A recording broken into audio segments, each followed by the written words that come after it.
Hello all, welcome to success tree. आप सब लोगों का स्वागत है हमारी daily 5 MCQs a day series में। तो आज हम लोग मॉडर्न इंडियन हिस्ट्री के 5 एमसीक्यूज़ डिस्कस करेंगे एंड मैं उम्मीद करूंगा, आशा करूंगा कि आप लोग जिस तरह से अभी तक हमारे हर एक क्विज़ में बहुत एक्टिवली आप लोगों ने पार्टिसिपेट किया है, आज भी आप लोग उसी तरह से एक्टिवली पार्टिसिपेट करोगे। और कल आप लोगों की करंट अफेयर की क्लास भी होगी। इस बार हमने जो नंबर ऑफ क्वेश्चंस हैं उनको इंक्रीज़ किया है। कल के जो आपका लेक्चर रहेगा उसमें 15 एमसीक्यूज़ जो हैं वो डिस्कस किए जाएंगे। लेकिन आज हम सबसे पहले जो हमारे आज के 5 एमसीक्यूज़ हैं उनके बारे में डिस्कस करते हैं। चलिए सबसे पहला क्वेश्चन देखते हैं। Which of the following newspapers was और word launched by Annie Besant. पहला ऑप्शन आपका है new India, second is your young India, third is your commonwealth. आप लोग इन तीनों में से बताइए और आपके सामने ये 4 ऑप्शंस हैं। इनमें से जल्दी से जो सही आंसर है, जो करेक्ट आंसर है, उसको कमेंट सेक्शन के अंदर डालिए। तब तक जिन लोगों ने इसका आंसर बता दिया है वो मेरे को ये बताएंगे कि एनी बेसेंट जो हैं वो ओरिजिनली किस स्पेसिफिक कंट्री से बिलोंग करती हैं। जिनको ये भी पता है वो एनी बेसेंट के बारे में मेरे को बताएंगे कि क्या एनी बेसेंट कभी कांग्रेस की प्रेसिडेंट रही हैं, अगर हाँ तो कौन से साल में और कहाँ पे वो स्पेसिफिक सेशन जो था उसको हेल्ड किया गया था। तो आप लोग इन स्पेसिफिक क्वेश्चंस को भी साथ साथ में आंसर करते रहिए। और जिन्होंने इसका आंसर बता दिया है उनको मैं बता देता हूँ, इसका करेक्ट आंसर आपका है C, that is 1 and 3 only. India के अंदर जो आपकी कॉमनवेल्थ थी वो एनी बेसेंट के द्वारा ही 1914 में लॉन्च की गई थी। क्लियर। तो जो आपका थर्ड का ऑप्शन है वो आपका बिल्कुल करेक्ट है। जो आपका सेकंड ऑप्शन है ये इनकरेक्ट है, क्योंकि जो यंग इंडिया है ये आपके महात्मा गांधी के द्वारा 1919 से लेकर 1932 तक अपनी जो आइडियोलॉजी है उसको स्प्रेड करने के लिए ये स्पेसिफिक न्यूज़पेपर जो है उनके द्वारा चलाया गया। तो यंग इंडिया सेकंड ऑप्शन आपका इनकरेक्ट है, इसके साथ एनी बेसेंट का कोई लेना देना नहीं है।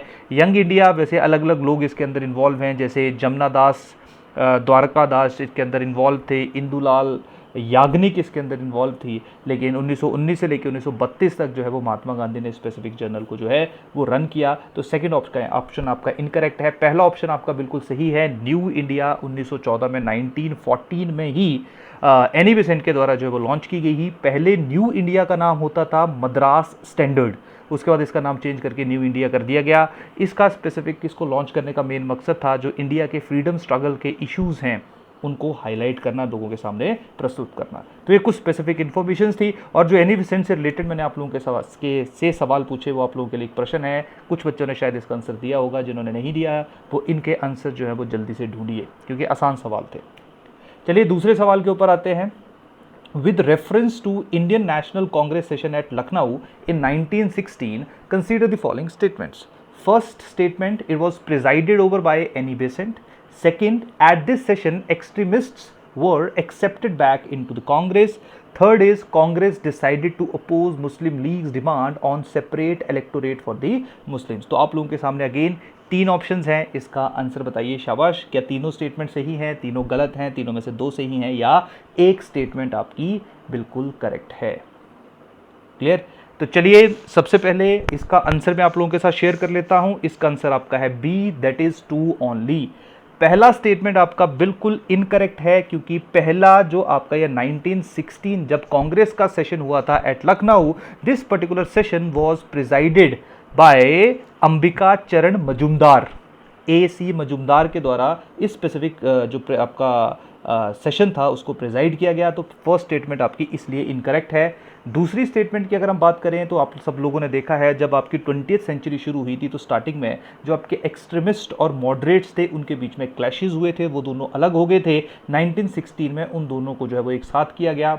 स्पेसिफिकली जो आपके एक्सट्रीमिस्ट थे उनको वापस जो आपकी कांग्रेस की जो फोल्ड थी उसमें फिर से उनको जो है वो ऐड किया गया। तो सेकंड स्टेटमेंट जो है वो आपकी बिल्कुल सही है। तीसरी स्टेटमेंट की अगर हम बात करें तो यहाँ पे जब मुस्लिम लीग की 1906 में फॉर्मेशन हुई थी और 1909 का जब आपका एक्ट आया था जिसमें separate electorate for Muslim induce किया गया था, आई थिंक आपको इसके बारे में पता होगा। तो जब सेपरेट इलेक्टोरेट फॉर मुस्लिम की बात होगी तो वहाँ पर कांग्रेस उसको मानने से मना कर देगी, लेकिन 1916 के सेशन में मुस्लिम लीग के साथ भी कांग्रेस अपना हाथ आगे बढ़ाएगी और जो सेपरेट इलेक्टोरेट फॉर मुस्लिम्स की डिमांड है जो कि उस स्पेसिफिक एक्ट के अंदर इंड्यूस की गई थी उसको कांग्रेस भी एक्सेप्ट कर लेगी। तो तीसरी स्टेटमेंट जो है वो आपकी गलत है, क्योंकि कांग्रेस ने उसको अपोज नहीं किया था। यही कारण है क्वेश्चन 2 आंसर इज बी। उसके बाद क्वेश्चन नंबर 3 पे आ जाते हैं। अब आसान सवाल है, with respect to the Indian Council Act of 1892 consider the following statements. First, the members to the imperial and provincial legislative councils could be indirectly elected. Second, the members of councils were given powers to propose amendment to the budget. तो बताइए शाबाश, इन दोनों में से कौन सी statement आपकी सही है, कौन सी स्टेटमेंट आपकी गलत है।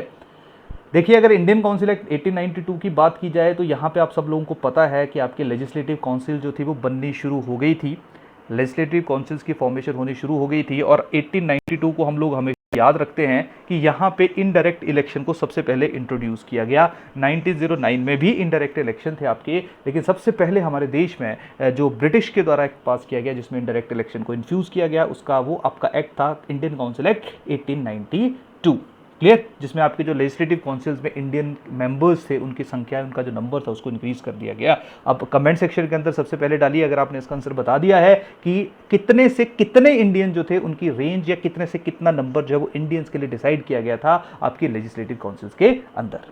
सेकेंड स्टेटमेंट आपकी बिल्कुल इनकरेक्ट है, क्योंकि जो आपके इंडियन काउंसिल्स या जो आपके लेजिस्लेटिव काउंसिल्स के अंदर, चाहे वो प्रोविंशियल है चाहे वो इंपीरियल है, उसके अंदर जो इंडियन मेंबर्स हुआ करते थे वो आपके जो थे वो डिस्कशन में पार्टिसिपेट तो कर सकते थे, लेकिन उनके पास ना वोटिंग राइट था, ना ही वो किसी तरह की अमेंडमेंट, संशोधन जो है वो बजट के अंदर प्रपोज कर सकते थे। यही कारण था सेकेंड स्टेटमेंट आपकी इनकरेक्ट है। आंसर आपका है one only, that is your A.